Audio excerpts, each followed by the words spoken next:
speaker. Okay. Yeah, I've got the list. We could just take a screenshot. We can get the participants list too later. Yeah.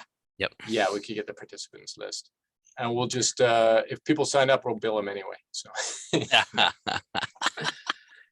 All right. Yeah, we've got 12 in the waiting room. Cool. So I've got the attendance list here. We got 25. I got a late call this afternoon, so 25 total. Okay. But we'll give people a few more minutes because they, no sense in starting too early, or we'll just have Totally. the dinging sound as people jump on. Ooh-wee. All right. Here's my phone. I went home for dinner and lost my phone. Oh God, don't you? Isn't that the killer? It happens more often than I care to admit. But oh man. Anyway, it's not the end of the world if I'm an hour and a half without a connection to the world. So. I know, but still it feels it's kind of nerve-wracking, right? It is. I know. Speaking of 14. Yeah, some people.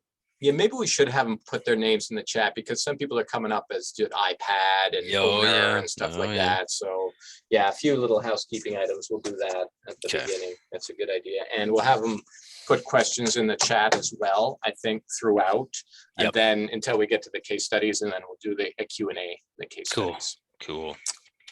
All right. And we'll I want to shut it off right at 8:30. So we'll want to just be mindful of time. 8:31, but but I don't, it's late.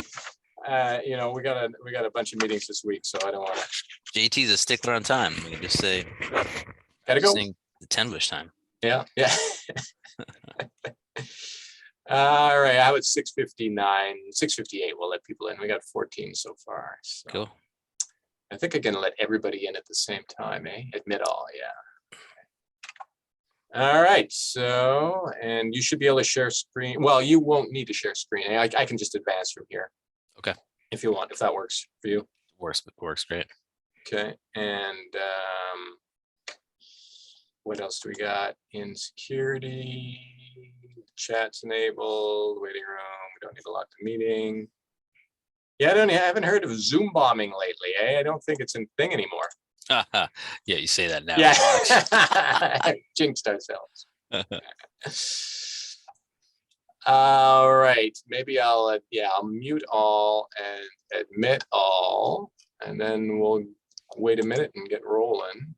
Mute all current and new participants. So that'll mute you too, Dakota. I'll unmute you though once. Yeah, actually, you're a co-host, so you shouldn't be muted. Okay. We'll see how that works. Allow participants to unmute themselves. Yes. Okay. All right. Can you talk? I want you to talk. See if you're muted. Oh yeah. You've got to unmute yourself. There you go. Okay, perfect. Okay, here we go. I'll admit everybody. And am I sharing a screen? No, not sharing a screen yet. Okay. Admit all.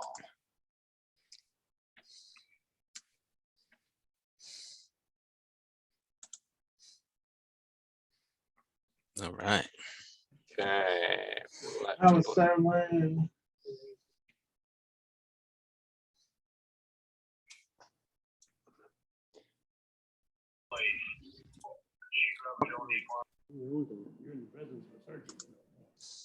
Good evening, everybody. We're just waiting until 7 o'clock, and then we'll get rolling with our fall training session for St. Lawrence County Planning Boards and Zoning Boards of Appeal. We're going to also mute people when they come in, so you may be muted, but feel free to unmute yourself if you have any questions, and we'll go over some housekeeping rules once our housekeeping items once we hit that 7 o'clock mark.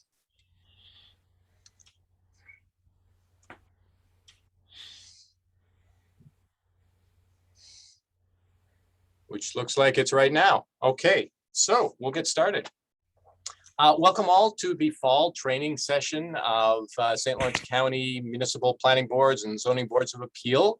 I know we may have some other parties on the call that are not a member of a planning board or a zoning board. That's perfectly fine.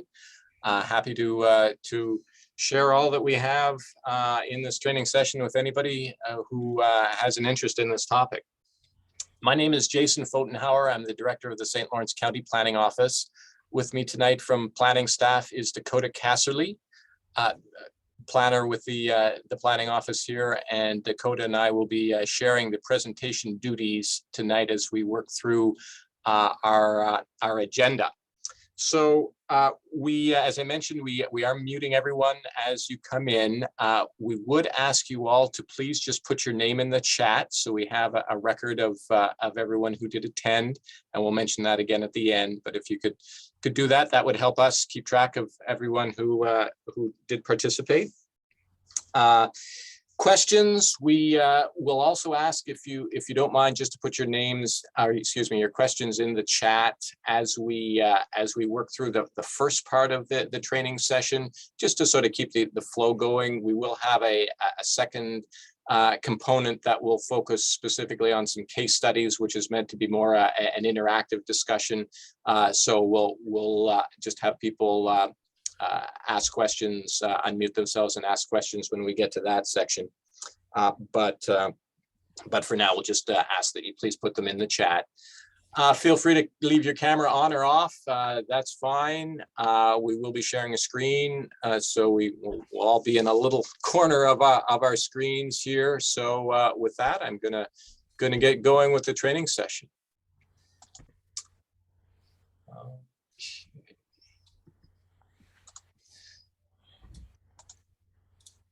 Okay, how's that? Can everyone see something that says fall training session for St. Lawrence County? Dakota, is that, you see that on your screen? Yep, looking good. All right, excellent. All right, well, we'll look at just a quick overview of the agenda here. 7 o'clock, we'll try to get going right on time here and get you all out of here right at 8:30 sharp. If there are any additional questions, if people do want to hang on after that, I'm happy to answer those questions. But we'll look to let anybody who wants to go at right at 8:30. We'll start off with a quick overview of the planning board. The first portion of the session will be geared toward planning board members. But there's always something for everybody. So even if you're a zoning board member or a planning board member, when we're talking about ZBA items or planning board items, there's always a lot of crossover. So I think it'd be helpful for everyone to listen to all sections. So planning board, we're going to focus specifically on site plans and special permits. Then when we get to the zoning section, we'll look at the three areas where zoning boards of appeal have authority: use variances, area variances, and then deliberation or interpretation of zoning. We'll look at how the county planning board plays a part in your reviews, and we'll also then look at some case studies, some projects, real life projects that have happened in the county over the last decade or so, and just give you some examples of how those projects have played out. Okay, we'll get right into planning board overview. Planning boards made up of 5 to 7 members. This is something that is always a question that we field a lot, is how many members do I need on my planning board? And it's tough to get members. We're certainly aware of that. So 5 members is your minimum requirement, state law requirement. You can have up to 7. There are very few boards left that have 7 members, but there is that opportunity for having that much membership. What does the planning board do? Primarily, its job is to review site plans, special permits, and subdivisions. Special permits are sometimes called special exceptions. But those are the really the core areas of the work that the planning board is charged to do. And that charge is given by the municipal board, your ruling board, your town, village, or city board. So that's what you sort of have to do. What you can do is really wide open. And there are municipalities that ask their planning board to look at zoning codes. Just the village of Canton is going through a comprehensive review of their zoning code, and they reached out to their planning board to take a look through that document. Comprehensive planning, that's something that certainly a planning board would want to be and should be involved with if a municipality is going through a comprehensive plan process. Solar laws, we've seen a lot of solar laws coming out of municipalities across the county lately. So that is, again, something that planning boards can be involved with.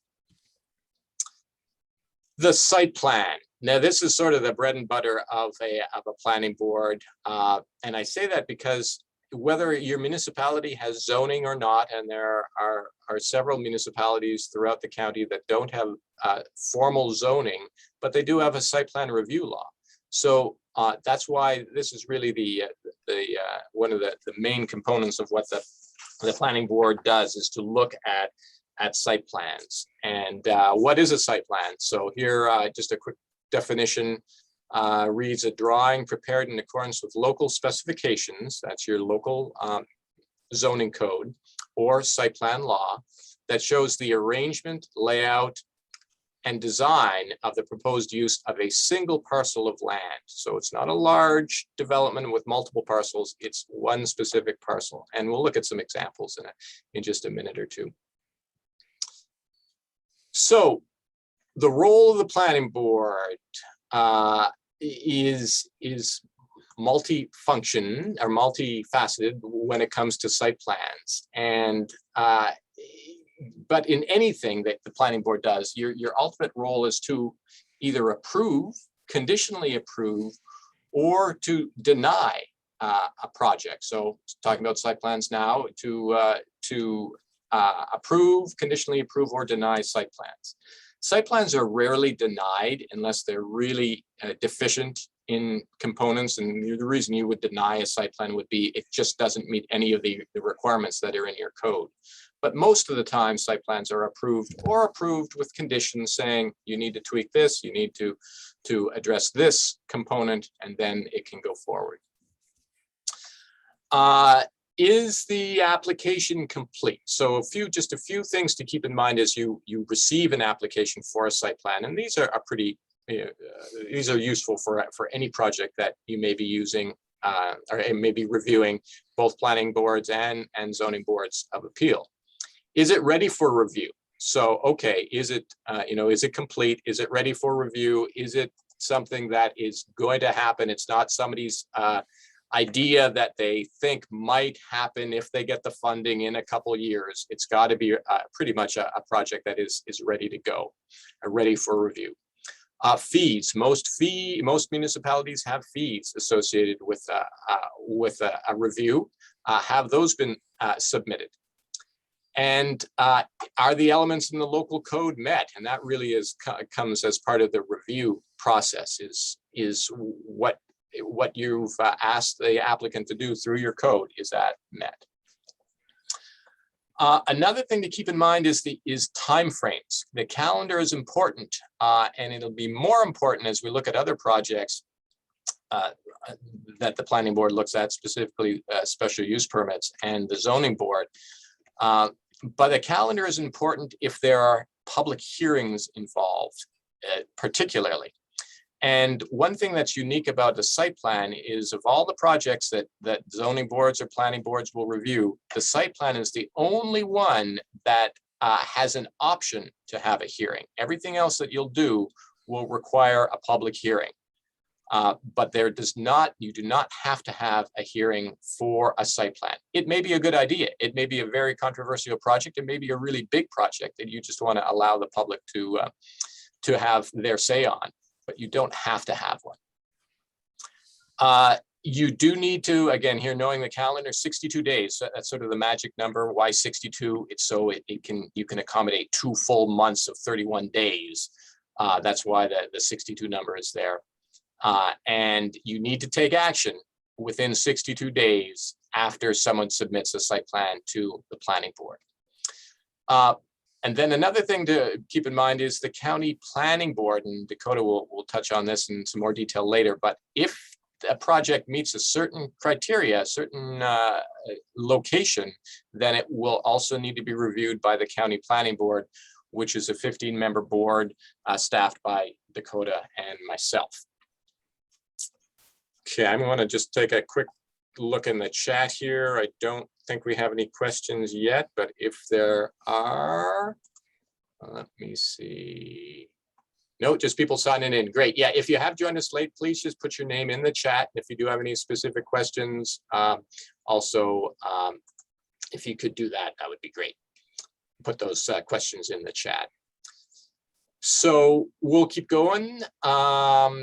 Oops, sorry. Site plan, the site plan. What's a good site plan look like? So every site plan is going to be a little different, and every municipality is going to have a little different standard of what they want to see in that site plan, in the review that's submitted, or the application that's submitted.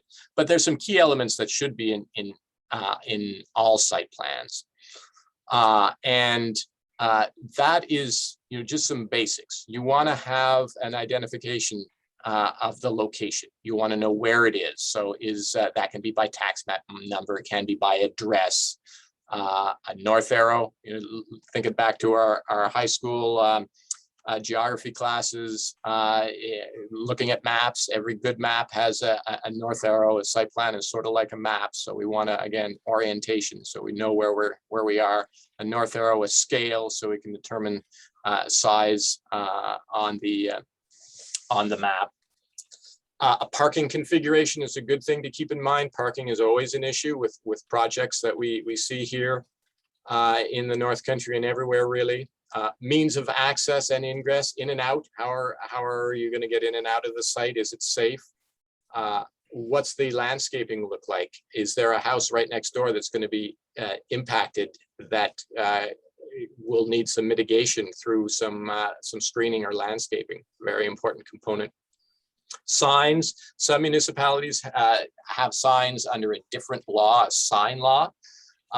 But signs should always be part of a site plan when you're looking at a project. Lighting, again, things that can that impact adjacent properties are really key to focus on. Will the lighting be downcast, dark sky compliant? Will it shine onto another property, an adjacent property? We have to deal with snow here in the North Country. So where is that snow going to go on the site? And when we get to the examples, you'll see that's something that we always look at when we're doing our reviews at the county level, is making sure that that snow storage is accounted for. Location, dimension of buildings and adjacent uses, again, something that is important just to get some context on the site plan. Other items, all these, again, these are good ideas to have, or good things to have in a site plan, but it really comes down to what's in your specific code. So that's why everyone's just a little bit different, but for the most part, these features should be on a site plan. Other items that can be included, adjacent streets, again, for context, existing zoning, we want to know what the zoning is. That should definitely be there. Natural features, they may impact how things are laid out on the site plan. So knowing what's a wetland, what the contours are, can be very helpful. Existing utilities, depending if it's a more rural or urban proposal, existing utilities for stormwater, natural gas in urban settings. Good to know where those lines are. Any easement, a lot of projects that we see have cuts through them for power line easements that can certainly impact where things go on a project. Fencing and buffering, also good to know where things are right now. And then finally, just sort of a catch-all, anything else that's in your code, it should be reviewed. Okay, let's get into sort of some good, better, best examples here of site plans. And, you know, we accept all kinds of site plans at the county level. I know municipalities do as well. And some of you may get a lot of these sort of back of the envelope or, you know, a line paper drawing. It may be fine. It may be completely inappropriate or inadequate. But it all depends on the project. If the project is a smaller scale project, if it's not a large project that is going to impact a lot of commercial or traffic, a lot of people coming in and out. If it's a simple project, a design like this or a site plan like this may be adequate.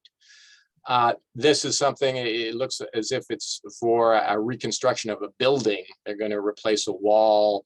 And so there may be some extension. It's one question or critique I would have of this site plan is it's not really clear what they're proposing to do. So that is something that should be on any site plan. But you know, it's drawn out. We've got some good dimensions here. We've got the dimension of the structure. We've got setbacks from lot lines. Not sure where the road is. That's an important thing to note always, is where the road is.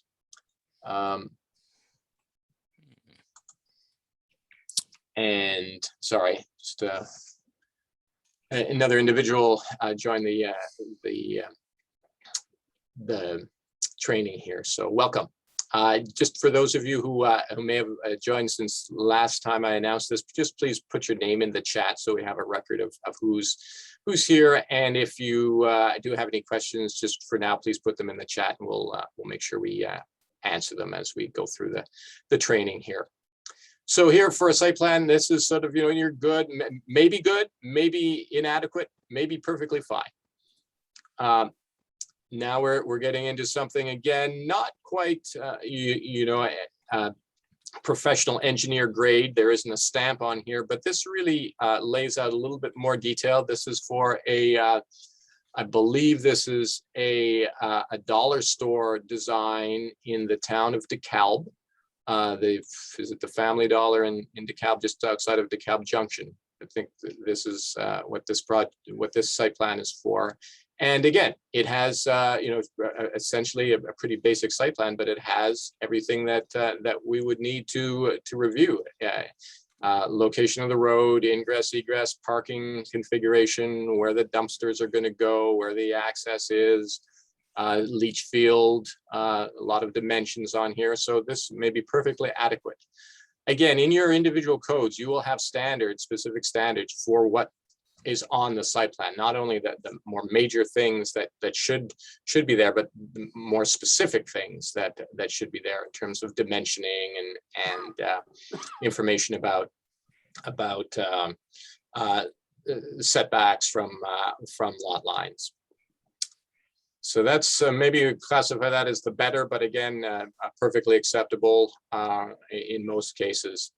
And then this one, which looks like a lot on a sheet of paper, and you see down here, C1 is the notation. So there are multiple sheets to this design. This is for a convenience store and gas station up in the city of Ogdensburg, and it has a lot of information on here. You've got your north arrow, you've got the scale. Scale is around here somewhere. There's a scale in the title block over here. You've got roads identified, you've got ingress and egress, you've got some landscaping designs here, you've got planning data up here, which identifies a number of different things that are helpful to just determine what you need to look at for the project in place. So this is something that many many municipalities will see, as they, many planning boards will see, and zoning boards may see something like this as well. If an applicant needs a variance for something, a dimensional relief variance, most likely it would be an area variance that you would see a site plan for something like this. But this is something that is sort of, I guess, a standard submission from any national chain that we would see, a McDonald's or a gas station, a Valero, something like that. That we we have a lot of those types of developments, or a dollar store would have this level of detail of project. Just going to check the chat here for questions. Think we're okay. Okay. Okay, here we go. We're going to transition here, but we'll just one last slide for me before we get to Dakota. Dakota and I love this stuff, right? We're planners. We love planning, but we know that sometimes these training sessions can be a little maybe a little dry. So we've sprinkled in some planning humor throughout the. There are a couple slides that you'll see as we go through this presentation. On planning humor. Now, I guess humor, that's a judgment call on whether or not these things are funny or not. But this is a list of some acronyms that we've found pretty humorous that we've seen over the years. That we've all heard of NIMBY, not in my backyard. Well, here are some additional ones that you may come across or you may see somewhere. LULU, locally unwanted land uses. YIMBY, yes in my backyard, which is a movement in itself. NIMBY, not in my backyard, mentioned that one. Nope, not on planet Earth. Banana, build absolutely nothing anywhere near anyone. That's a good one, quite a long one there. And caves, citizens against virtually everything.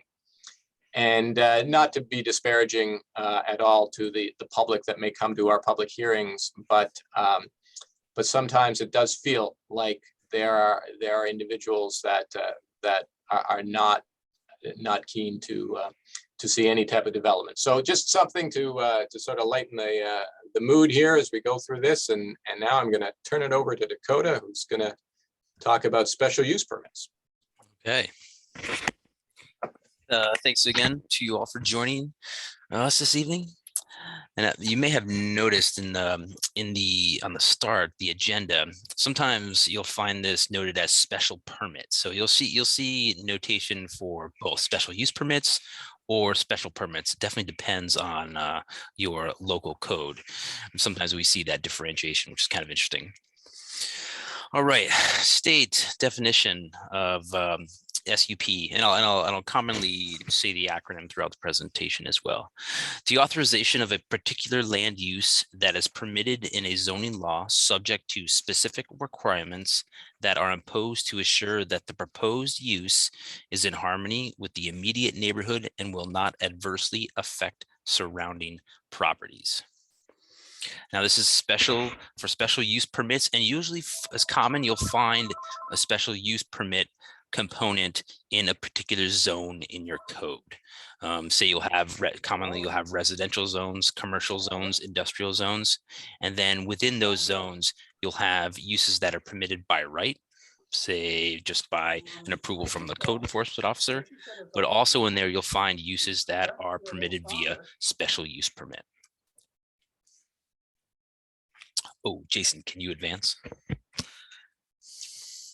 Okay, and a large piece of what the special use permit provides is that additional layer of protection for a particular use. And usually they are less compatible in that particular zone for the most part. Sometimes they just require a little extra scrutiny in terms of their potential impacts to those zones or where they are permitted. Commonly, you'll see something to consider for special use permit are agricultural uses in residential zones. A good example for that would be there's been an increase in folks raising chickens in certain municipalities, say in the county, and you'll find those special uses within those zones and some extra standards for permitting those uses in those zones, especially in residential zones. Home occupations, small rural businesses, group dwellings, bars and restaurants, auto service and repair. These uses commonly will be permitted by special use permit. They require some extra scrutiny and extra standards that an applicant would need to follow to have a use like this permitted. Say for small rural businesses, depending on the size of the business, potential traffic coming to said business, that those kind of things are examined a bit further via the special use process. Okay, and with approval of special use permits, conditions can accompany them. And commonly, you'll have additional minimal lot sizes via a particular special use. That would be lot coverage and setbacks as well. Buffering, quite common for sure. And buffering, as Jason mentioned before, you'll see it's almost is scrutinized doubly because you'll see it in site plan review and also in special use permit as well. But lighting, to address lighting, noise, odor, those uses we saw on the previous slide, something to consider is noise from, say, an auto repair shop, especially depending on the zone it's permitted in, right, might require some extra buffering to keep the noise down, so to speak. Sales limitations for businesses, number of employee restrictions. Like I said before, for small rural businesses, some additional standards you'll commonly find in the special use component for a use like that, because depending on where it is sited and the amount of employees, that could have some significant impacts to a particular neighborhood. Traffic impacts. We probably can't address traffic impacts enough, because that's always going to be seems to be always some sort of impact, especially in our neck of the woods, where obviously we drive to get from A to B quite often. So commonly you'll find extra conditions per parking and traffic and access. Limited change in appearance as well, maybe some extra standards. A good example would be, say, a bed and breakfast in a residential neighborhood. There may be some extra or additional conditions via the special use to ensure that the bed and breakfast continues to fit aesthetically within the neighborhood where the use is going to be taking place. Okay. Oh, and I feel like I should have led with this too, is planning board. Definitely the planning board folks on the call, special use permits, reviewing them are in your wheelhouse for sure. And I can advise more from time to time. You should take a look at if your community has zoning, and from time to time peruse the uses that are permitted via special use. And if they have extra standards, sometimes we'll see in municipalities code, you'll have a use that is permitted via special use, but there won't be additional standards in the code. Something to consider, because for the most part, when we're reviewing things like that, we'll advise, if you're going to have a use that is permitted via special use, commonly you should have extra standards for that particular use. Like I said before, the role of the planning board in reviewing SUPs is to ensure that all conditions listed in the code are addressed. Very similar to what Jason said before in terms of site plan, there are standards listed that the applicant should meet. The same thing applies in the special use permit regulations as well. Calendar. Got an idea of what it comes with site plan, very similar to special use permit. And an important component for special use permits is the requirement of a public hearing. And then that has to happen within 62 days of submission. And then you have another 62 days after the hearing for a decision. And a county review may be necessary, and we'll talk, like Jason mentioned, we'll talk a little bit more about that later in the presentation, in terms of what triggers county planning board review for, say, something like a special use permit and a site plan. Jason, could you go back one more, one thing I wanted to add in terms of the public hearing? Always good for planning board members and ZBA members to get an idea of what the standards are for open meetings law in regards to public hearings. That's something in reviewing municipalities' land use regulations in the recent past, is to insert some more text about not only just referencing where the open meetings law text is in or is within the state laws, but to put that in your own land use code as well, because it can be hard to find at the state level sometimes, but having it in your local code is helpful. Thank you. We can go one more there, Jason. Okay, conditions of approval. Site plans, like Jason said before, can have conditions attached. Same thing with special use permits. And those conditions are commonly a requirement or qualification that is attached to the approval of a project, and it must be satisfied before issuing a building permit or a certificate of occupancy. So that's a pretty important piece that planning boards want to be aware of after they approve a project, and that, a communication with the code enforcement officer about those particular conditions being met as well before anything is issued for the project to proceed. And ultimately, the goal is to balance the applicant's development interests and protecting the community from adverse impacts. Let's say that sums up why one of the there's multiple reasons to have special uses within a particular zone, but that's a pretty big one in terms of, the goal is to protect the community from uses that could have significant adverse impacts. Okay. And within that, conditions must be rational and reasonable and related to the project in question. As you can imagine, I'm sure there could be conditions attached that make no sense for a particular project, but it's your job as the planning board members to to examine a project in its entirety, and if conditions are still need to be met, to make sure that they're reasonable for the project as well. And we'll give some examples as we move through the presentation. And lastly, an important piece too, the conditions, or even the special use, the project, they must relate to the use and not the user. North Country is, St. Louis County is big, but it can be a small town in many ways across the county. And many times planning board members, community members as well, come in for these types of projects.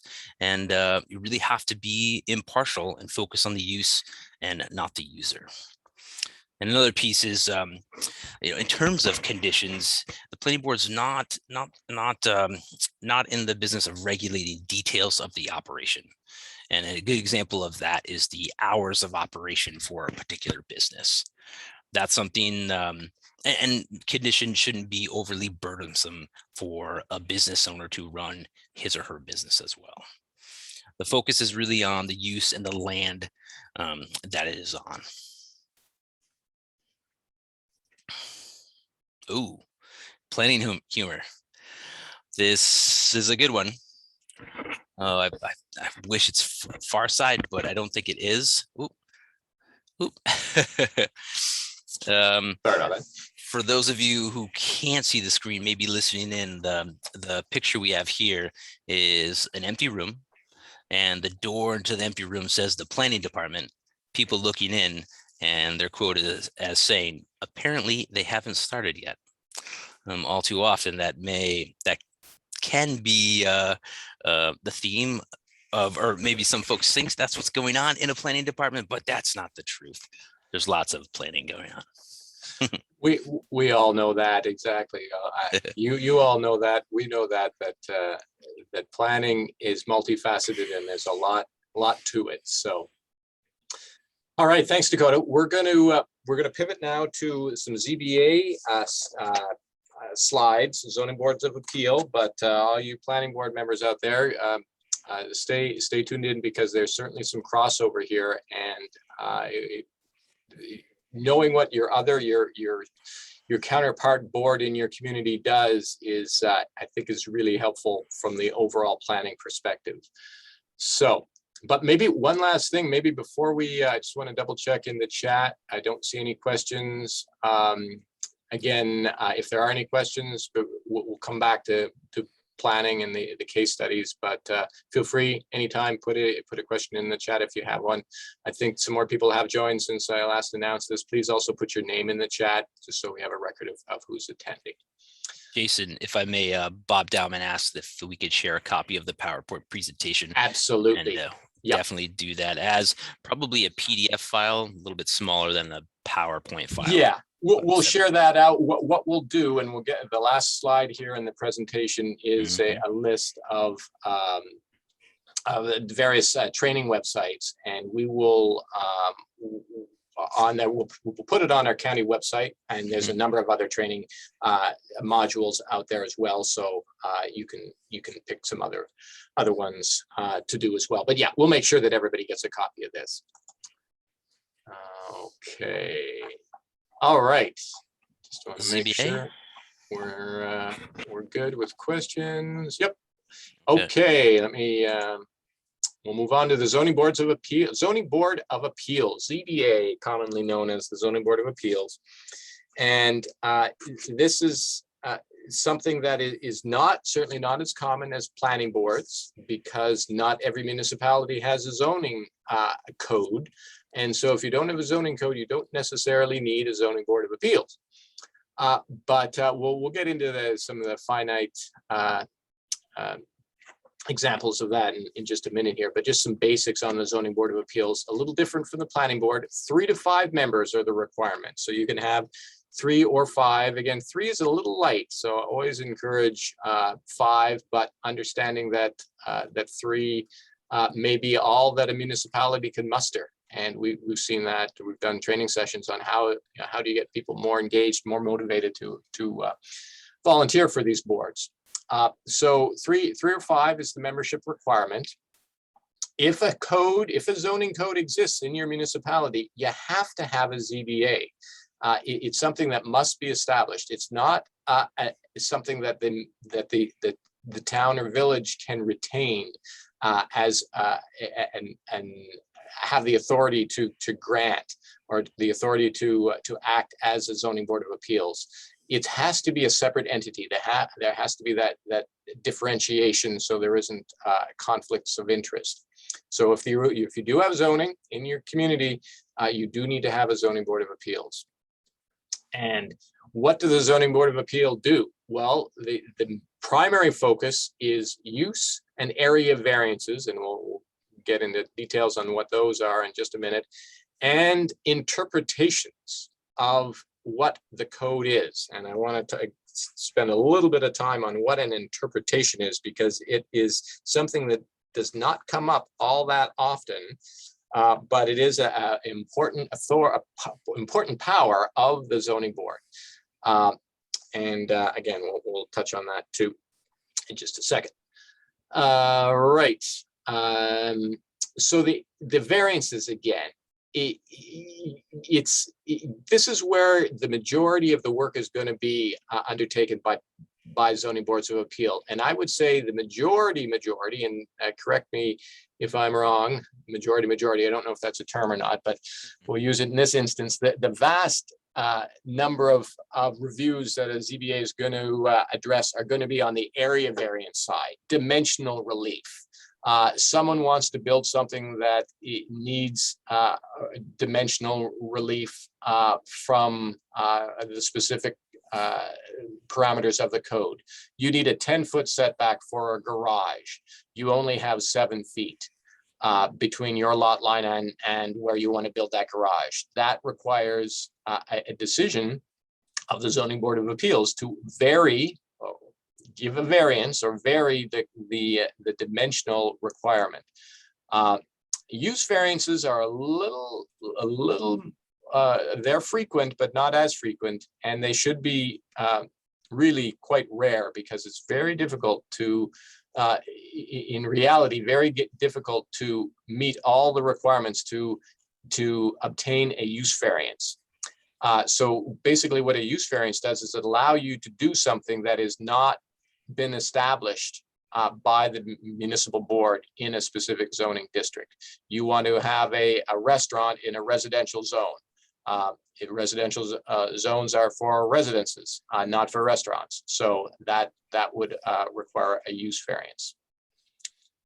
And ultimately what variances do is they provide relief from the strict application of the law. So you could say you're not breaking the law, you're bending the law when you grant a variance, because there is the relief mechanism to allow for the variance. So here I want to talk a little bit more about the interpretation side of things. We talked about use variance, we talked about area variances. What is an interpretation? And this is something, again, doesn't happen all that often. And it usually will happen when there's a disagreement, between an applicant and the code enforcement officer primarily, because that's your first stop. I'm building something, I want to develop something in the community. I first go to my code enforcement officer and say, what's your code say? Can I do this here? The CEO or the code officer says, no, you can't do that there. It's clearly a prohibited use. Well, I don't read it that way. I read it comes down to a definition disagreement. So what the applicant thinks and what the CEO thinks may be counter, and you need a third party to make that determination. And that's when the interpretation activity comes into play here, and that is something that boards, the zoning boards of appeal, have the authority to interpret the code. They can't change the code. Changing the code requires an action of the municipal board, the town board or the village board or the city council. But interpreting what is in that code is the charge of the zoning board of appeals. And then one note here that we often have questions on the ZBA. Well, I'll just go to the planning board if I don't like what the ZBA says, or I'll go to the municipal board if I don't like what the ZBA says. If they're not going to give me my use variance or area variance, I'll go over their head. That's not how it works. The ZBA does not review planning board decisions. Well, a little backwards here. Go both ways here. The planning board doesn't review ZBA decisions. The ZBA does not review planning board decisions. The municipal board doesn't review decisions.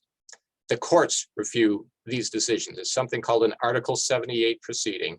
If there is a disagreement with a decision by the zoning board of appeals, you can't go to the municipal board and say, hey, please reconsider.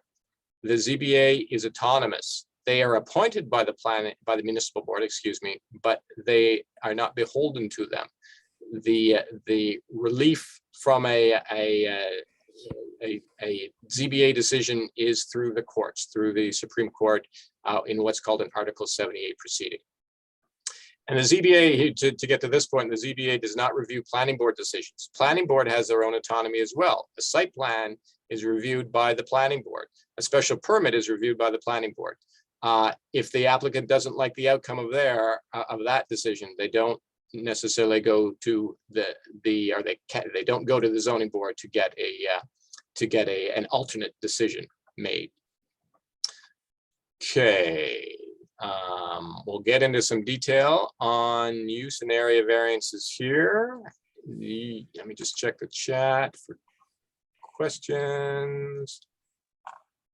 No, don't see any questions yet. Okay, feel free, of course, throw something in the chat if you do have a question.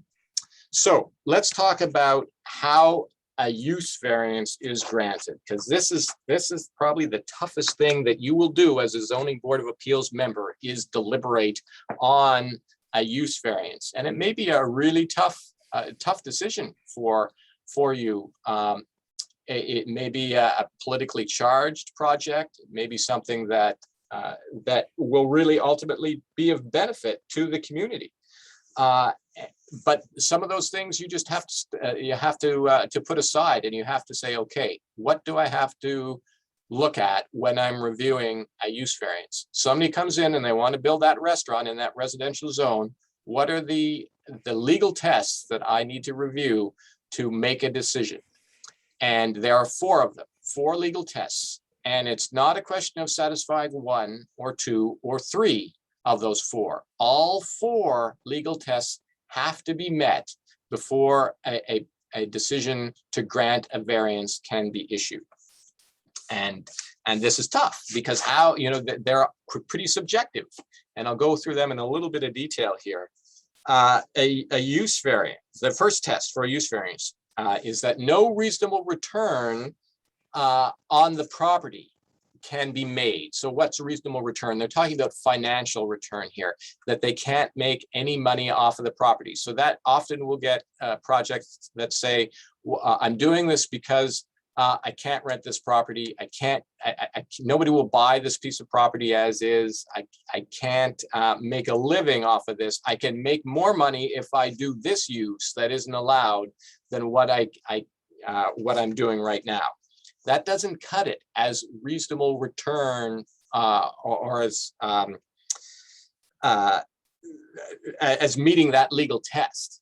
The applicant has to show that say for that restaurant in the it's not the best example to fit into this particular legal test, but for every individual use that is allowed in the zone, the applicant has to show that the return, that they can't make a return on things that are permitted before they get to what they want to do that isn't permitted. So that's a tall order. And what would be considered competent financial evidence. And I'll read you, this is a sort of a summary. The actual wording probably in most of your codes will have a little bit more language that spells it out a little bit better, a little bit clearer. And it reads, the applicant cannot realize a reasonable return provided that lack of return is substantial as demonstrated by competent financial evidence. So that means the applicant is showing tax returns, showing rent for properties. Say they want to build a duplex, or they want to build additional apartments in a zone that doesn't allow for anything more than a duplex. Well, they need to show that they just can't rent that property.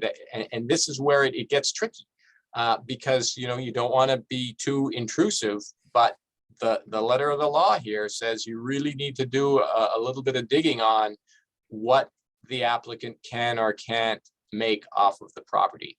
And it's challenging. I know very, very few applicants really rise to the challenge of meeting this test. And it's difficult for you as zoning board of appeals members to respond if there isn't good financial evidence to show reasonable return or no reasonable return. So that's a tough one. They're all tough, right? They're supposed to be tough. The next one is the hardship unique.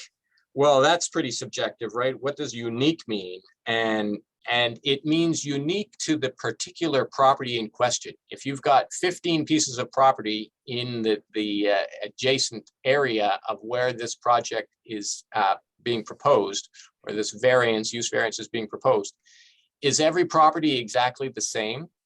Well, if it is, then it's not,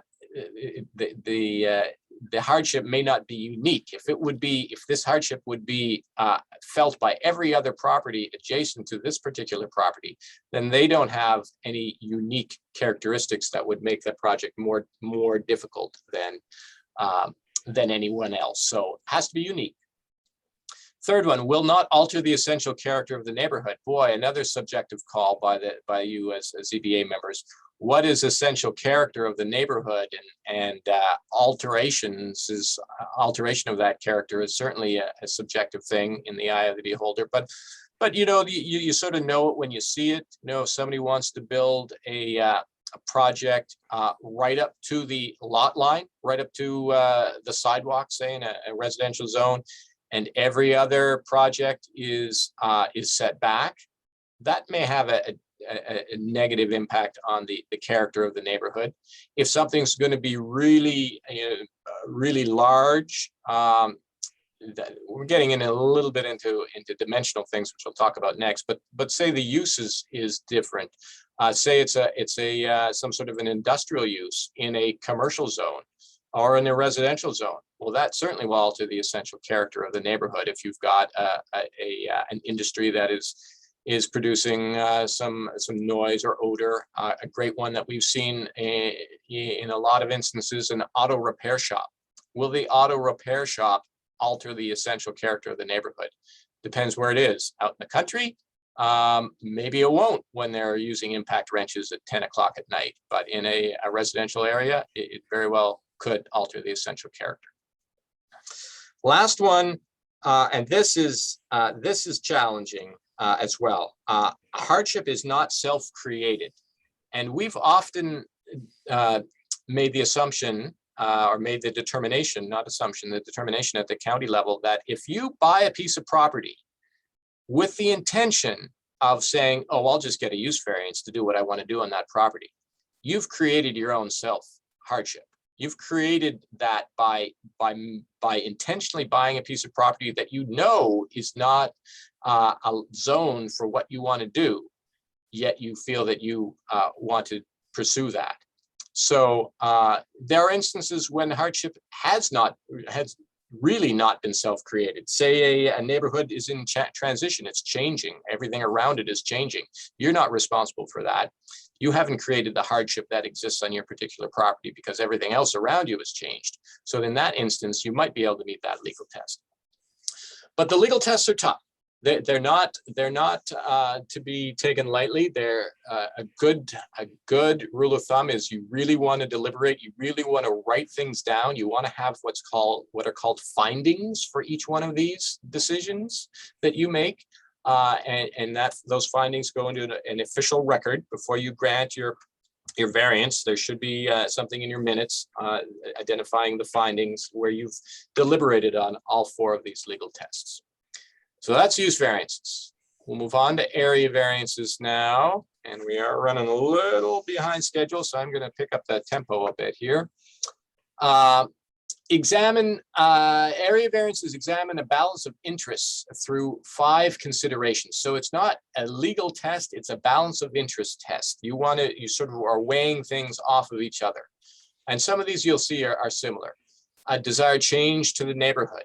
If I build that garage 7 feet from the lot line rather than 10 feet, will that have a really negative impact on the neighborhood? Probably not. Can the alteration be achieved? Can an alternative be achieved? So can you move that garage to the other side of the house and meet your 10-foot setback? Maybe that could be a solution to the needing the variance. Whether the variance is substantial. Well, it's not, I'm 7 feet from the lot line, I need 10, okay, not a big deal. Say I'm right at the lot line, I'm 3 inches from the lot line. Is that substantial? Probably more so than being 7 feet from the lot line. So that, again, a little bit of a subjective weighing there, but you can, I guess, feel out what you feel is substantial in that instance. Negative impacts to the environment could be far and wide. Just using the garage example, if you have a large garage, you build it right on the lot line, and it sheds water when you have a rain event, and that is going to erode your neighbor's property. That's not great for making good neighborly relations, but also could have a negative impact on the environment. So something to consider there. Last one is hardship self-created. And this is where they say 5 balance of interest tests. They're really only 4.5, because this one, you're supposed to consider it, but if it's self-created, you can still grant an area variance, even though it's self-created. The language in the in state law reads, the alleged difficulty was self-created, which consideration shall be relevant to the decision, but shall not necessarily preclude granting the variance. So you need to take it into consideration, but you don't have to be a be all and end all to deny an area variance because of self-created hardship. Okay, I think we got another planning interlude, but just before we do that, I don't see any questions in the chat. We'll keep rolling here. So some people may recognize this individual. I think he's known as the most interesting man in the world. It's a beer commercial for Dos Equis beer. And it's sort of just a funny meme I found, that there are very few memes for planning, but this one is, and specific to variances, but this one is specific to it and sort of funny. I don't always ask for variances, but when I do, I am able to demonstrate a hardship peculiar to the property, which is beyond my control. So, okay. Oh, great. Thank you. Somebody found it humorous. That's excellent. Thank you for the feedback. All right, we're going to keep rolling here. We're going to get into County Planning Board. And yep, sorry, I'm going to turn it back over to Dakota. Okay. Thank you, Jason. County Planning Board. Some of you are probably very familiar with the County Planning Board and forwarding projects that require extra review via the County Planning Board. Established under General Municipal Law, Section 239 M and N. We both of those apply to the County Board. M, looking at zoning actions, and N, focusing on subdivisions. Some text behind County Planning Board creation and involvement, especially in our county. If a county planning agency or regional planning council exists, application materials must be referred before taking final action on the proposal or project.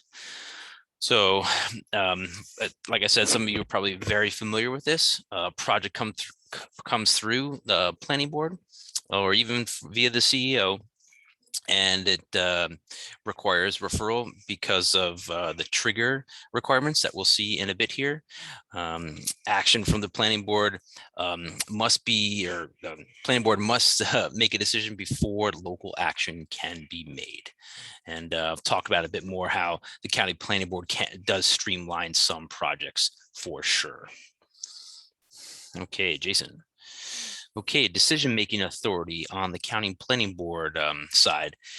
The CPB commonly refer to it in the shortened. Ooh, got a question. I'm new. What's GML? General Municipal Law. No, and you shouldn't. No need to apologize for any question. We still have questions every day that we have to refer back to New York State law and statutes for what stuff actually means. And this is a good aside to the participants here for the work we do at the county planning board, the work I do on the daily in terms of reviewing projects for the municipalities throughout the county. Commonly, I will go back to the state's land use laws under their general municipal law to just double check what is required for towns, villages, and at the county level for land use regulation. And Terry, we can send you some links to those. It's definitely helpful to familiarize yourself with, say, the backbone of land use law or statute in the state, and then how it's applied at the local level. Okay. Back to the CPB, County Planning Board. So the CPB has the authority to approve, conditionally approve, or deny projects for which it has jurisdiction. And we'll talk about that jurisdiction in a bit. County Planning Board must act within 30 days of a complete application submission. So depending on the more so the impact or the potential size of the project, the County Planning Board does have streamlining a return for certain projects. Say if a project comes into the county planning board, it'll get an initial review, most likely by Jason, the director here. And if countywide impact, intermunicipal impact is insignificant, a return for local action letter will be sent to the referring official, commonly the planning board chair, the CEO, those individuals. And those decisions that are made from the county planning board, more so the condition approvals or even denials, the decision can be overruled at the local level with a majority plus 1 vote. That's an important piece there.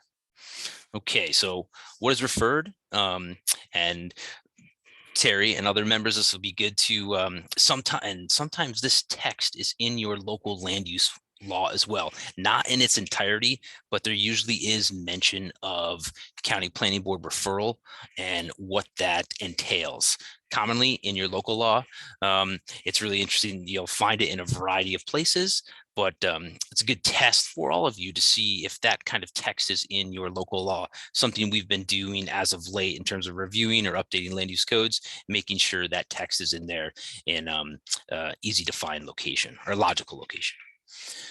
Okay, commonly what is referred, amendments of a comprehensive plan or creation of a or adoption of a comprehensive plan, amendments and adoption or adoption of zoning ordinances or local laws, because obviously they usually apply town-wide, so could have a very significant impact. So that stuff is definitely referred.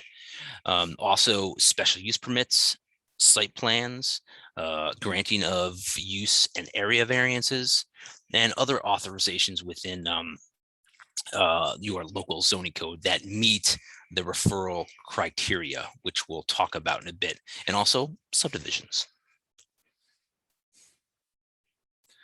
Okay, and what would cause a municipal project to be referred to the county planning board? State law notes this: if it's within 500 feet of municipal boundary, county state park or recreation area, county state road or right of way, county stream or drainage channel. We don't see a lot of referrals for that particular piece. County state land with a public facility, a farm operation in an ag district. And I'd say Jason would probably confirm this as well. We oftentimes receive referrals for projects that are along or within 500 feet of a county or state road and the farm operation in an ag district. That's right, Dakota. That's one that is the farm operation in an ag district is often overlooked by some municipalities just because they're not familiar with ag districts. But the next slide has a great tool that is helpful for everybody, and I'll get there and I'll let Dakota talk a little bit about this. Great. So project referral maps, and we have a link to all of the municipalities, towns within the county and villages as well. We have these available for you as PDFs, so links on the web that you can check out. Some of you may know the DANK IMA, the Development Authority of the North Country. They have an internet mapping application that is essentially a parcel viewer where you can, that we use commonly to examine land use projects. And there is a data layer in there that you can activate to see the project referral zones as well. So this map here, we're in the town of Potsdam.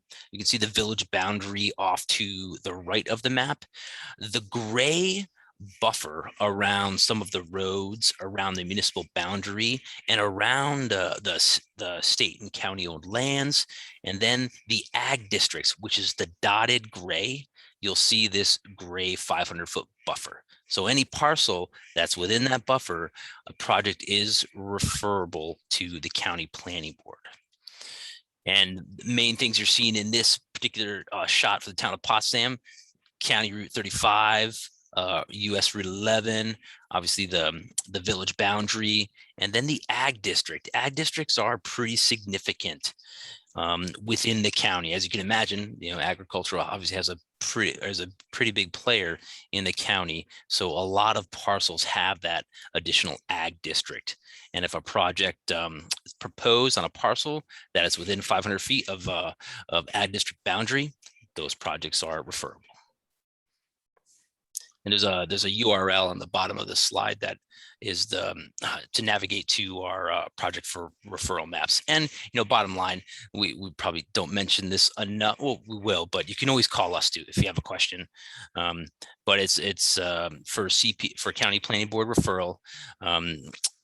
The major triggers are state and county roads, state and county owned land, municipal boundaries, and then your ag districts as well. And we can share these with ease if you are interested. And good place or a good resource for you all to know, planning board members. If we need to figure out if a project is referable to CPB, go to the planning office's website, and you can look at these maps or look via the DANK IMA parcel viewer and check out that information. Awesome. Thanks, Dakota. Okay. Okay. 8:05. How are we 8:05. doing? Okay. Case studies. I think we're doing all right. We're about a few minutes behind schedule, but that's all right. We'll make up speed here on the downhill portion of the training. So we just want to give you some examples from real life examples of projects that have been reviewed by the county over the years. So we'll look at a site plan, a special use permit, an area variance, and a use variance. And we are going to fly a little bit, but we'll jump right into the site plan. So this is a project in the village of Potsdam. The applicant proposed the construction of a 18,000 and change square foot, 3-story, 97-room hotel. I know there's some Village of Potsdam members on here, so that you may have looked at this, reviewed this, but I think it's a really good case study for others, because it's a big project, but it's something that has a lot of elements that we've talked about already, and that should be in the review as you look at a project, whether it's this scale or something smaller. It's a permitted use in the zone, right? So that's the first thing we always check. The hotel is located in the B1 zone and is permitted after site plan review. So we do have to do site plan review, but we don't need a use variance. We may need some area variances, which we'll talk about in a minute. But we do know from the code that it does just need site plan review. And all fees have been paid, and the application is complete and ready for review at your next meeting. So we're going to jump into what was submitted to you. But just in terms of some more background here, some considerations that you as a board member may want to take or should take, because it's what is identified in your code for site plan review standards. Internal circulation. There was a study that was done independent of the project that suggests internal access roads to provide secondary entrances for uses in the B1 zone should be considered. So service roads in proximity to this project is something that should be considered. Always want to look at pedestrian access in any urban type setting. Pedestrian access is very important. Where are we going to put the snow? Something else to consider. Parking. There are parking standards say that 112 spaces are required. How many does the applicant propose, and does it make sense? And then lighting, because of the size of this project, we want to make sure that lighting doesn't have an impact on adjacent properties. So what are we talking about? This is an old photo. This is pre-construction here. Here's the site, this sort of arrow looking site right here, Market Street in the village of Potsdam. This is the old McDonald's. Walgreens store, looks pretty much the same. And this used to be a restaurant, which name escapes me now, but it's no longer there. Was torn down for other development. But you see the residential nature here, right? So we want to be aware of the impacts on the residential adjacent properties. And that internal circulation that we were talking about before, you can see here access from the McDonald's into the Walgreens. You've got some access right here. You've got some access from Walgreens into next door right here, which I believe is the Asian buffet and Mongolian Grill, I believe it's called, restaurant over here. So can we continue that into this site here? So we've looked at the existing site as a planning board member, and then we're going to see what the applicant has provided to us. And here is a site plan that the applicant's provided. And whoops, all right, I'm just trying to make it a little bit bigger. We can see the outline of the building right here. We see all the parking configuration. We see the parking, the lighting stand, pylons or the lighting standards here, and we want to make sure that those are not going to have negative impacts on the adjacent properties right here. We see Market Street. Out here we see a sidewalk that goes here. Was there a sidewalk there? It's sort of hard to tell from this image, but we'll get another image up. But I believe there is a sidewalk certainly here. Right? Do we want to have a sidewalk going to the site itself for pedestrian access? It doesn't look like you're going to be able to get in anywhere there, so that may be something to look at, to consider. Doesn't look like they've accommodated for pedestrian access off of the sidewalk, and you don't want individuals walking where traffic is flowing as well, because that can be dangerous. So we're looking at this. We're looking at the various components that are going to be need to be addressed. Snow storage. Is there enough room for snow storage on site? Well, we do have some areas back here. There is some landscaping that they're proposing, but the parking lots, unfortunately, are rarely full to their full capacity. So there is always usually snow storage area in the parking lot. Okay, so this is what we looked at. Now this is what has been built. And let's take a look and see if some of those considerations were addressed.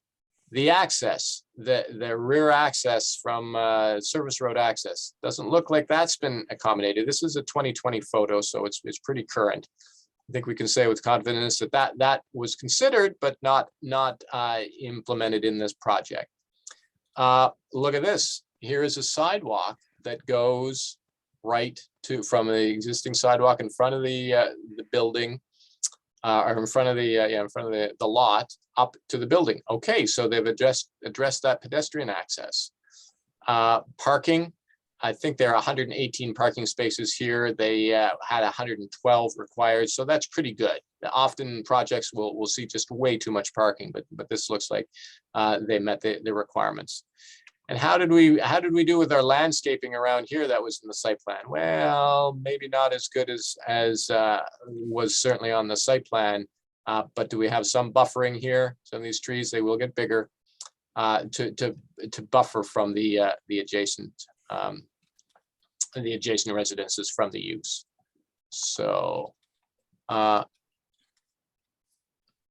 Okay, just a couple questions, or one question in the chat here. So in this case, who conducted the study? Now, the study, do you mean the traffic study that suggested that interaction or that access road in the back?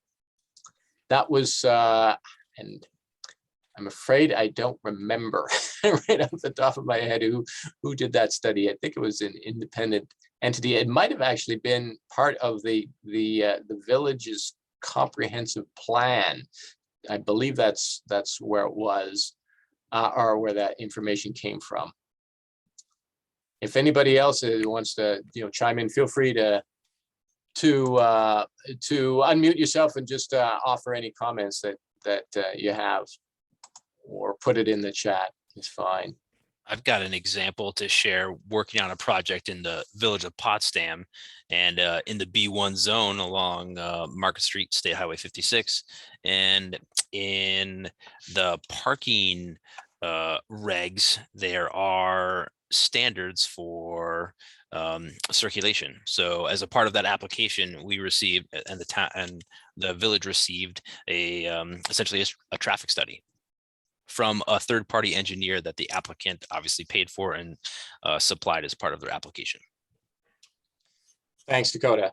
Yep. And that is, to go along with that comment, there's another comment in the chat about who can we trust, right? Who Yeah. should we trust? Well, yeah, that's why you as board members get paid the big bucks to make those judgment calls and determine trustworthy sources. I think you could certainly trust the municipality if it was a municipality, a third-party entity. Look at it and see what it has to say. If it's provided by the applicant, then certainly it might have an applicant slant to it. But that's where you're the unbiased reviewing agency that has to make those tough decisions. And again, I'm sorry to bother. I'm not from the North Country. I'm originally from Texas, been here for a few, but you're saying the B1 zone in Potsdam is there along that main drag there, yeah? That is correct, Terry. Yep. Okay, okay. Okay. We're going to leave site plans. We're going to go on to a special use permit case study here quick. And this is for an applicant who's proposing to reuse an existing repair garage for an ATV and snowmobile repair shop. Yeah, everything's good. The paperwork looks good. Now the planning board just has to sit down and look what's in the code, what the standards are for a special use permit, and deliberate and make a determination. So what are those standards? Well, we've got a 1 acre minimum lot size, 150 feet of lot frontage, has to be 200 feet away from any occupied residence, school, religious institution, or hospital. That's the use here, the ATV and snowmobile repair. Any bulk fuel storage must be at least 35 feet from a property line. And you can't dismantle stuff and leave it lying around for more than 10 days. And any vehicles, disabled vehicles, is not permitted for more than 30 days. So you basically have to keep the lot clean. So let's look at the lot now. Here we are. This is in the town of Brazier, in the hamlet of Brazier Falls, is the arena for orientation, if people are familiar with that. This is an older image. So there's actually a new gas station here. This is an old gas station, but our lot in question is right here. So that first standard, more than an acre. Oh yeah, they've got plenty of room. Second standard, 150 feet of frontage. We've got a dimension here that we just scaled out. They've got 177 feet of frontage. Okay, they've met that. 200 feet away from an adjacent residence. I don't think they're going to meet that standard. They're not 200 feet away from this house. It certainly looks like an adjacent residence. You can do a lot with Google, with the site that Dakota mentioned earlier, the internet mapping application. But sometimes just driving by is your best source of information. Just go take a quick look. A site visit is helpful. So we're not going to meet that 200-foot setback. We know that. We know that from this image. We know it if we drove by. What are we going to need to address that if we're going to allow this to proceed? Who are we going to have to work with? Our planning board is going to have to work with our zoning board of appeals, and there's going to need to be an area variance granted before this project can proceed, because they're going to need to weigh those 5 balance of interests tests and see if, okay, well, he's going to buffer it. It's all going to be inside. It shouldn't have a negative impact on the adjacent residence right here. All those things are something that you would have to look at. What about the other standards? 35 feet from a property line for bulk storage. Don't know that. We didn't get a specific site plan with this project other than this. So that would be something that we would want to make sure. We could attach that as a condition. We talked about conditions before. That condition would be ensure that all setbacks are met for any storage, and that you comply with the language in the code that says you've got to that you've got to keep the dismantled vehicles off-site after 10 days, or you can't have them on site for more than 10 days. Okay. Let's see. Don't think we have any questions on this one. We're going to keep rolling. Yes, I have a question. Yeah, okay, sure. Go ahead, sir. So previously it was an auto repair shop. That's correct. So it would have had to meet all those requirements as an auto repair shop, right? Yes, but that's a great question. It was an auto repair shop, and it may have had to meet them. It may have been in an auto repair shop before these standards came into play. Oh, so it was grandfathered. It could have been grandfathered. Now, grandfathering usually only lasts for a year. So that initial auto repair shop went out of business, was discontinued, whatever happened to it. If it's more than a calendar year, if that occurs for more than 365 days, then all the rules reset, and the new applicant, the new owner or the applicant would have to comply with the new rules that are in play for this project. Now, if the auto repair shop got variances Yes, to deal with that issue, and then they go out of business, and the ATV repair shop, do they have to go through the same process to get those variances? And would that affect the decision? another great question, because variances, and there's one thing that was not mentioned earlier, was that variances run with the land. They don't run with a particular project, they run with the land. So if the repair shop got a variance saying that you can be closer to than 35 or closer than 200 feet from a residence, then that would still be in play here for this new use. Now, is that 200 feet, is that from the property line or the actual house? Property line. Yeah, Gotcha. it's usually always measured from the 200 feet away from any lot occupied by a residence. So it's from the lot. Use must be 200 feet away. And it's usually lot line to lot line, because then it just makes it so much easier to ensure that you're measuring the same thing all the time if you measure lot line to lot line. Got it. Thank you. Okay, you're welcome. Don't trust the lot lines on that map, though. You can see that one's going right through the baseball diamond, so I imagine that they're a little bit off. So you do have to actually look at the survey maps to figure out what the actual lot line is. Good point, Robin. That this is real property data. They're off a little bit. In this instance, it actually, I believe it does go right through there, Robin. This is funny. This one goes right through it looks like it goes right through a building. It might be off a little bit this way, but it's interesting. This new development here now is built on 2 lots in 2 towns. This is the town of Stockholm. This is the town of Brazier here, and this development here was built over the lot line. So yeah, don't trust these lot lines. They're off, but they're pretty good. They're pretty good. I would say they're better in certain parts of the county than others. But yeah, good point, Robin. Always double check. That's another thing that you want to double check. And any survey work that you would get from an applicant, they won't be based on, they'll be based on deeds rather than, or should be based on deeds rather than real property data. Okay, we're going to keep rolling here. We got about 8 minutes left. I think we can do it. Area variance case study. I'm going to turn it over to Dakota. Yes, back to that Village of Potsdam Hotel example. Hotel was seeking an area variance for to exceed the maximum height that was permitted in that zone, and the B1 zone in the village. Maximum height is 3 stories or 40 feet. They wanted to go above that another 4 feet, 4.5 feet, and for a hotel parapet. And application for area variance there. Discussed those in the past. You can see you can see example of where this would exceed that 40-foot height limit, the parapet there in the top center of the image. And area variance was granted for this. I'm sure some of you know some of the hotel was constructed.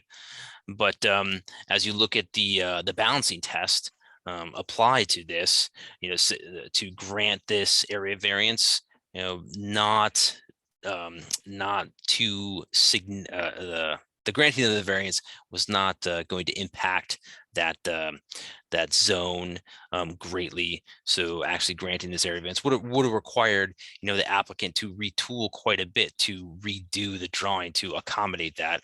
So ZBA probably felt in their decision that granting this area variance wasn't too significant. Okay, thanks, Dakota. Use variance. So here we've got an applicant seeking a use variance to allow a 5-unit apartment building with ground floor apartments. Okay, that's the key, ground floor apartments. The building's a former hotel, so it's it's given over to reconfiguration as an apartment building pretty easily, and it's located in a commercial highway zone. It's a three-story building, and if approved, there'd be 2 apartments on the ground floor. Again, the ground floor is our key. 2 apartments on the 2nd floor and 1 apartment on the 3rd floor. And in the commercial highway zone, the area allows for heavy commercial and light industrial uses. So it is a permitted use in the area, but it has really a mix of uses there. If you're allowing heavy commercial and light industrial. 4-unit dwellings are allowed via special use permits. Okay, we've got a 5-unit dwelling. That's one issue. And we've got a ground floor apartment proposal. So the other, okay, here's a picture of it, just to give you some context. Former hotel. This is up in the hamlet of Raymondville and town of Norfolk. You've got other uses, other residential uses nearby. You've got one right next door, residential use here. However, the code says that ground floor apartments are prohibited. So we're not allowed to have ground floor apartments. Again, the area around it is made up of single family residences. Presumably there's ground floor living in those single family residences. Auto repair shops, truck terminals, public park. This map may give us a little better context. Here's some part of the Racket River water or dam here, little park, Raymondville Park. And then the unit here, you see some other residences here, and here. And so the use variance here, I put this one in because sometimes use variances should be granted, right? In this instance, it's not affecting the character of the neighborhood, certainly, right? The first test, the dollars and cents test, that to meet that use variance, the applicant should show that, well, I really can't, I can't make this work if I don't have 2 units in the bottom. There's so much maintenance, there's so much upkeep, and that I think they probably could meet that test. Essential character, again, we're going to meet that one. All of them, it's tough to meet, so it may, I was very adamant before that they have to meet all the legal tests. Self-created. That might be more difficult to meet, but but they're pretty close here, and they may in fact be able to meet that last test. So there are instances when a use variance should be granted and can be granted, and this is an example of one that certainly could go that way. Another alternative would be to change the code. That you can always do to eliminate this ground floor apartments prohibited by the town board. Not sure exactly why they prohibited it. But changing that would allow for this to occur with probably just a special use permit, and then the ZBA would not have to be involved, deliberate as a use variance. but it was referred as a use variance originally. And my understanding is that it was granted, and it does exist. This again is pretty current photo 2020. So it does appear that this is being occupied on the ground level. Okay. 2 minutes to go. Any questions? Feel free, of course, jump in the chat or just unmute yourself. Or we've got our other training resources sheet here, which I think will be really helpful. And Dakota, you can jump in anytime, but I'll just whip through these quick. eCode 360 Code Library. This is a really good resource. This has codes, municipal codes from all over the country. Really, we look at it pretty regularly for New York State to try to get examples from other codes that if we're looking for language to offer to other municipalities.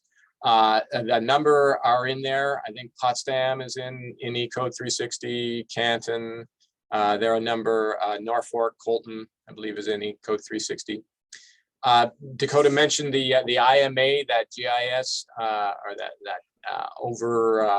that mapping software, mapping interface. That's a very helpful website to pull up some of the images that you saw in the presentation tonight were taken from the DANK internet mapping application. Department of State does a lot of training as well. Their training courses here. They also, this link is for a number of events they've got coming up, web series training. So that link will take you right there. You can register for those. This is a link to our training that we have on the county website. Oh, nope, sorry, that's the project referral map, one that Dakota spoke of earlier. This is our training here. And this is our phone number. So always feel free. You can always reach out to anyone in the office. It'll probably be Dakota or I that will get back to you on specific questions that you might have with regard to projects. But anybody, feel free. If we're not available, feel free. There are 2 other planners in the office that would be more than happy to talk with you.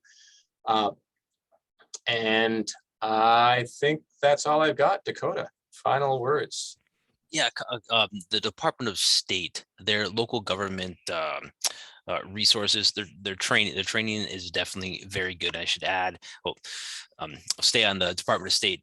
They have some helpful PDF resources, understanding planning boards, understanding ZBAs, understanding subdivisions, understanding planning and zoning in New York State, and town, village laws as well. So really helpful resources on the Department of State site. And I should put a plug in for the Tug Hill Commission in they're based in Watertown, right? Yes. Correct. Yeah. Yeah. They have a lot of trainings and additional resources in the land use field that we source quite a bit and point people in that direction too if they're seeking additional training. They have a lot of good resources and they're just really detailed and applicable to our neck of the woods. Okay. Thanks a lot, Dakota. I see in the chat here, Robin mentioned ONX Hunt is a hunting app, but it includes property lines, a map on the phone that can be handy. Okay, that's a great resource. I wasn't aware of that one. Thanks for that, Robin. And I think we're all set. Sorry, okay. I think we started 2 minutes late, so we're okay. We'll finish up 2 minutes after the 8:30 mark. But appreciate all of your time, everyone, tonight, and again, feel free to reach out if you do have any questions, and we'll plan to do some additional training. Look for that in the spring. We'll try to get back onto our spring fall training regimen that was in play pre-COVID, and COVID just sort of knocked us back a bit, but we'll look to get back to a twice-a-year training format. And if there are any specific training topics that people would like to see in more detail, this was sort of a general overview, but please feel free to shoot us an email, let us know what you'd like to see or have training specifically on. Oh, Jason, just one additional question to wrap up things here. Yes. Got a question from a participant about how they get verification of attendance for credit for their ZBA training.